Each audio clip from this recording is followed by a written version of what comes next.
तो बच्चों, आज हम व्यवसायिक अध्ययन में पढ़ेंगे अध्याय 20।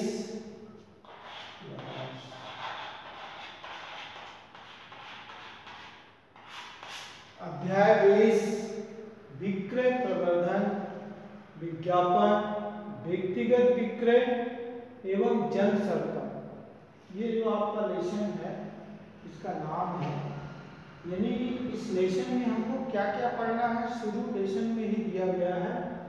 पहले हम विक्रय प्रवर्तन पढ़ेंगे, विज्ञापन, व्यक्तिगत विक्रय और जन संपर्क।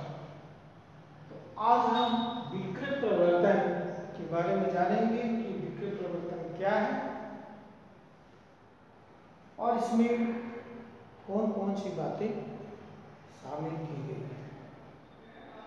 विक्रय प्रवर्तन का अर्थ है, विक्रय प्रवर्तन के अंतर्गत व्यक्तिगत विक्रय, विज्ञापन एवं प्रचार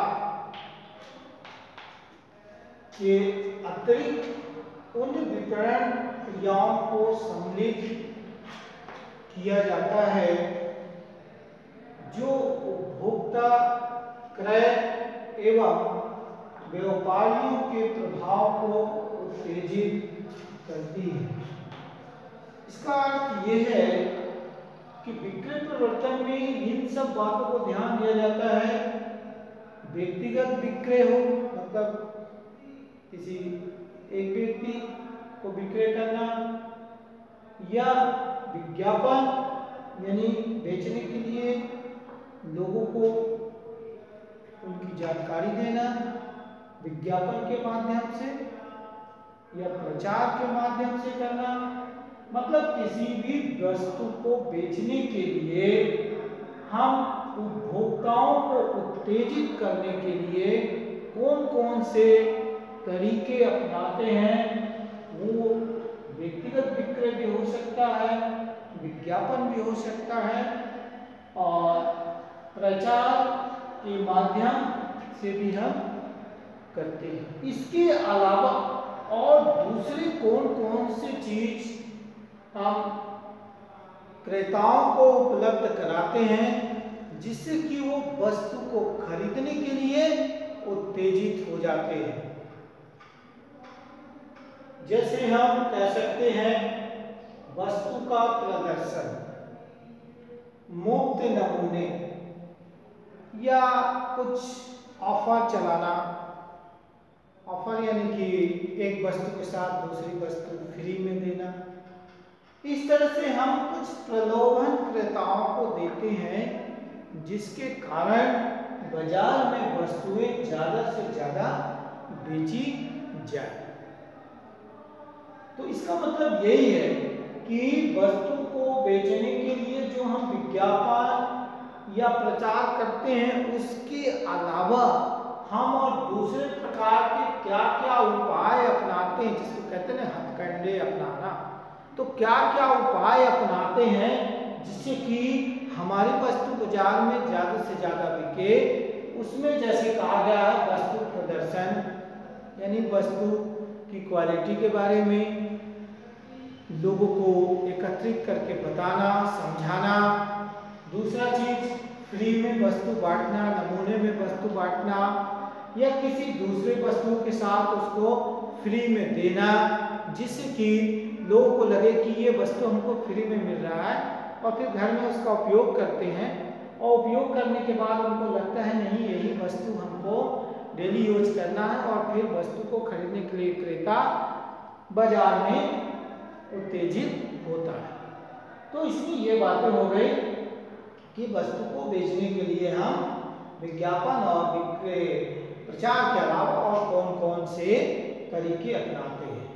अब विक्रय प्रवर्तन की कौन कौन सी विधियां हैं इसके बारे में हम देखते हैं कि हम किस तरह से विक्रय प्रवर्तन करते हैं, उनके कौन कौन से तरीके अपनाते हैं।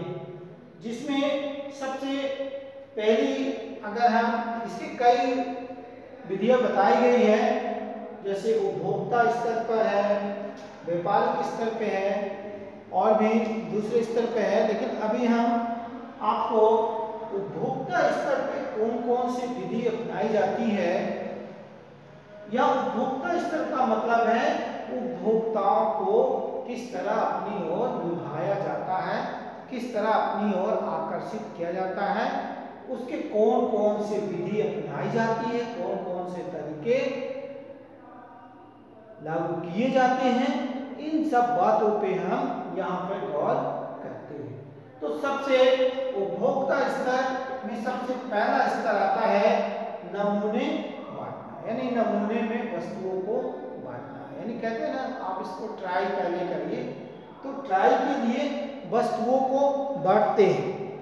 इसमें वस्तु को क्रय करने के लिए, प्रेरित करने के लिए निर्माता जो होता है वो छोटे छोटे सैंपल बनाते हैं और फ्री में उसको यूज करने के लिए क्रेताओं तक पहुंचाते हैं। कहते हैं आप, मेरे तरफ से ये गिफ्ट है, इसको आप यूज करिए, अगर आपको अच्छा लगता है तो आप इसको यूज करिए, खरीदिए, और नहीं तो कोई जोर जबरदस्ती नहीं है इसको आप कि यही वस्तु आप खरीदें। तो इस तरह से इसमें नमूने के रूप में वस्तुओं को क्रेताओं को दिए जाते हैं, और नए जो उत्पाद होते हैं वो ये प्रयास करते हैं कि अधिक से अधिक इसमें व्यय न हो। और जैसे ये तकनीकी खास करके चाय, कॉफ़ी, शैम्पू में इसका ज़्यादा प्रयोग किया जाता है। तो इस तरह से सबसे पहली बात होती है कि वस्तुओं को नमूने में बांटना, ये उपभोक्ताओं को लुभाने के लिए किया जाता है। दूसरा चीज है इसमें कीमतों में कमी योजना।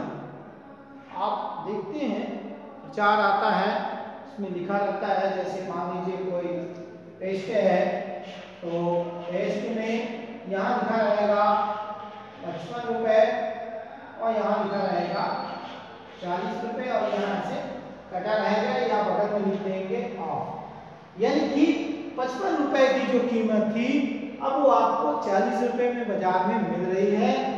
यानी इसमें ये कह रहा है कि कीमतों में कमी योजना, यानी कीमतों में कमी करके लोग उपभोक्ताओं को अपनी ओर आकर्षित करने का काम इसमें होता है।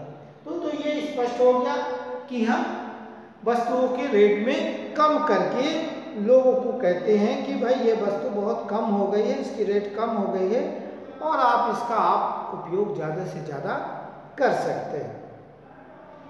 तो ये तो हो गई कीमतों की कमी योजना करके वस्तुओं को बाजार में बेचना। इसके बाद आता है ठीक कीमतों में कमी योजना। तीसरा विधि इसमें अपनाते हैं अधिक मात्रा योजना। अधिक मात्रा योजना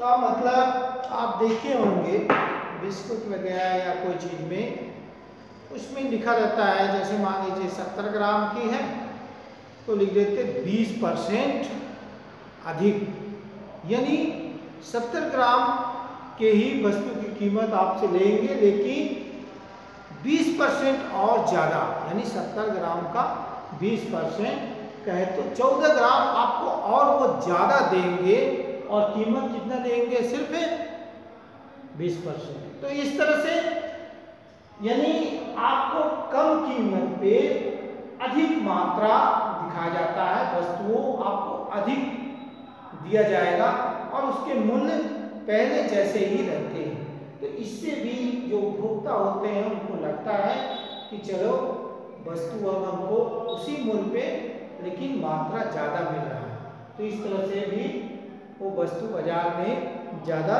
बेची जाती है। तो ये सारी चीज़ क्यों किए जाते हैं? इस समय क्या है, कंपटीशन बहुत ज़्यादा है, प्रतियोगिता हो गई है, प्रतिस्पर्धा का युग चल रहा है।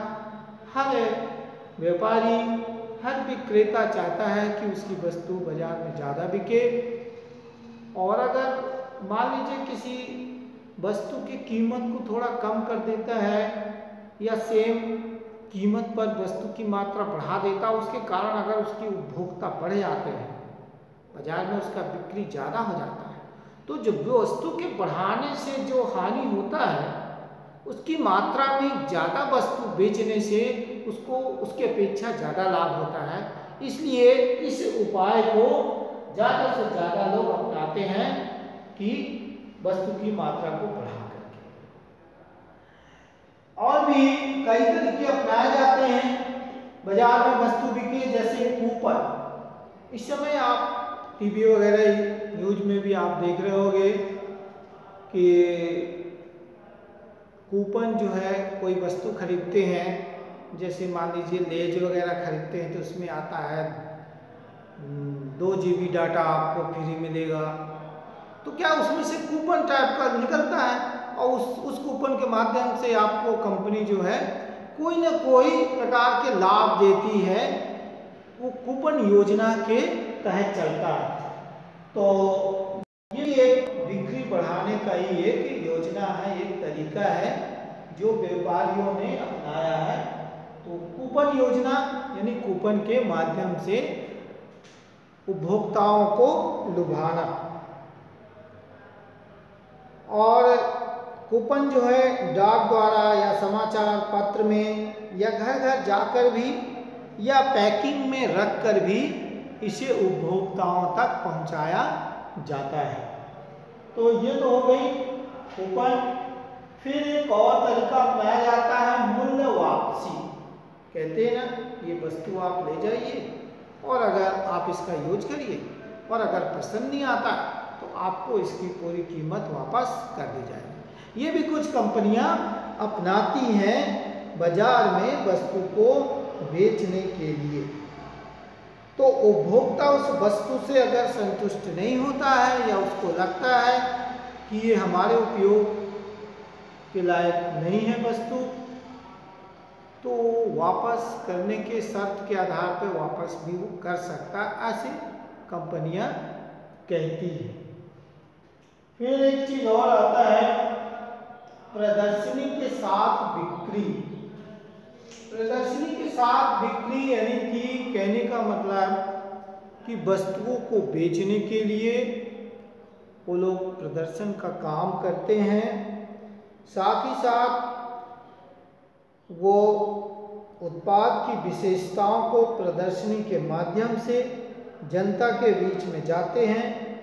और वस्तुओं पहले तो वो किसी तरह जनता को एकत्रित करने के उनके कई तरीके हो सकते हैं, फिल्म दिखा करके, नाटक करके या कुछ और भी माध्यम अपना करके, और फिर वो अपनी वस्तु को जनता के सामने प्रस्तुत करते हैं कि ये वस्तु आप ले जाइए और इसका आप उपयोग करिए और ये आपके उपयोग के लायक है।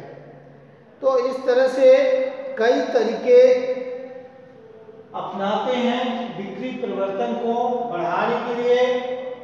जैसा मैंने बताया, उपभोक्ता स्तर पे जो परिवर्तन है, मतलब तरीके हैं, वो है नमूने में बांटना, कीमतों में कमी योजना, अधिक मात्रा योजना, कूपन के माध्यम से मूल्य वापसी और प्रदर्शनी के विक्रय हैं। ये तो आपके उपभोक्ता स्तर पे जो भी विधि अपनाए जाते हैं ये हैं विक्रय परिवर्तन के। अब इसमें दूसरी बात आती है व्यापारिक स्तर के।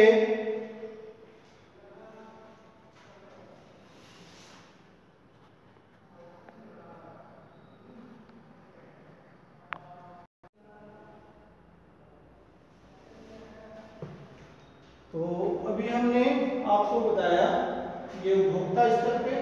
दूसरा अब है व्यापारिक स्तर पे जो भी बिक्री प्रवर्धन किए जाते हैं, वो पहला होता है वस्तु का प्रदर्शन। तो हम व्यापारिक स्तर पे जो की जाती है वो उत्पाद विशेष प्रत्यक्ष प्रदर्शन भी हम इसे कहते हैं। इसमें क्या होता है, वस्तुओं को प्रदर्शन किया जाता है,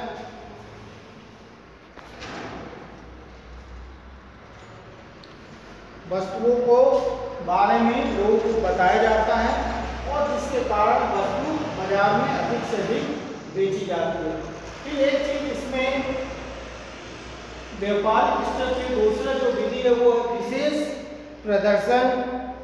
विशेष प्रदर्शन उत्पाद विशेष जो है वो प्रत्यक्ष रूप से प्रदर्शन के माध्यम से, जैसे चाय की पत्ती या कॉफी का प्रयोग करके लोगों को दिखलाते हैं कि देखिए इसका प्रयोग करेंगे तो आप में जो है कई परिवर्तन हो सकते हैं। मतलब कई प्रकार के उपाय बताए जाते हैं कि हमारी वस्तु आपके लिए कितना उपयोगी है। फिर एक होता है व्यापार छूटे। व्यापार छूटे का मतलब होता है कि व्यापारी जो हैं उन वस्तुओं को बेचने के लिए इस विधि के अंतर्गत व्यापारियों को कीमतों में छूट प्रदान किए जाते हैं कि आप इस वस्तु को बेचेंगे तो इसमें आपकी कमीशन जो है वो ज़्यादा से ज़्यादा रहेगा, कमीशन ज़्यादा मिलेगा। फिर एक होता है व्यापारिक प्रतियोगिताएं। व्यापारिक प्रतियोगिताएं के अंतर्गत आपको कंपनी व्यापारियों के मध्य वस्तु विक्रय के प्रतियोगिताएं आयोजित करती है और लक्ष्य को प्राप्त करने वाले व्यापारी को इनाम देते हैं। कहते हैं भाई हमारी वस्तु जो ज़्यादा से ज़्यादा बेचेगा उसे प्राइज दिया जाएगा, उसे कोई इनाम दिए जाएंगे। इस तरह से और इसमें एक और भी तरीका अपनाया जाता है वो होता है विज्ञापन छूटे। यानी इसमें आपको व्यापारी जो है कहता है आपको इसके लिए अलग से विज्ञापन नहीं कराना है, ये कंपनी खुद कराएगी, आपको सिर्फ वस्तु को बेचना है। इस तरह से विज्ञापन से भी छूट उन्हें प्राप्त हो जाता है। ये जो सारी विधियां हैं ये आपके व्यापारिक स्तर पर व्यापार करने के लिए यानी वस्तुओं को बेचने के लिए व्यापारियों को जो सुविधा दी जाती है, जो लाभ दिए जाते हैं, ये सारे पॉइंट हैं। जैसे वस्तु का प्रदर्शन करना, विशेष प्रदर्शन, व्यापारिक छूट, व्यापारिक प्रतियोगिताएं और विज्ञापन छूटे। तो ये आपका कौन सा विधि है? ये बी नंबर यानी व्यापारिक स्तर पे जो भी वस्तु को बेचने के लिए किया जाता है। और तीसरा इसमें होता है विक्रयकर्ता स्तर पे, यानी विक्रयकर्ता स्तर पे जो है ये विक्रयकर्ता उत्पाद का प्रभावपूर्ण ढंग से प्रदर्शन करके और वो उसको उपयुक्तता का वर्णन करके उपभोक्ताओं को वस्तु क्रय करने के लिए अभिप्रेरित करते हैं। तो आज हमने देखा कि विक्रय परिवर्तन क्या है और विक्रय परिवर्तन में हम कौन कौन सी विधि अपनाते हैं, उससे क्या लाभ है, ये सारी जानकारी आपको हमने दिया। अब इससे संबंधित कुछ होमवर्क है, प्रश्न है, उसको भी आप लोग नोट कर लो। होमवर्क में मैं यहाँ पर प्रश्न नंबर 1 दे रहा हूँ, वो है विक्रय प्रवर्तन का अर्थ लिखे। और दूसरा प्रश्न है हमारा कि विक्रय प्रवर्तन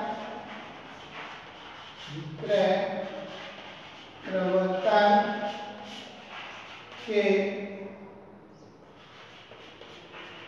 कोई 4 विधि समझाएं।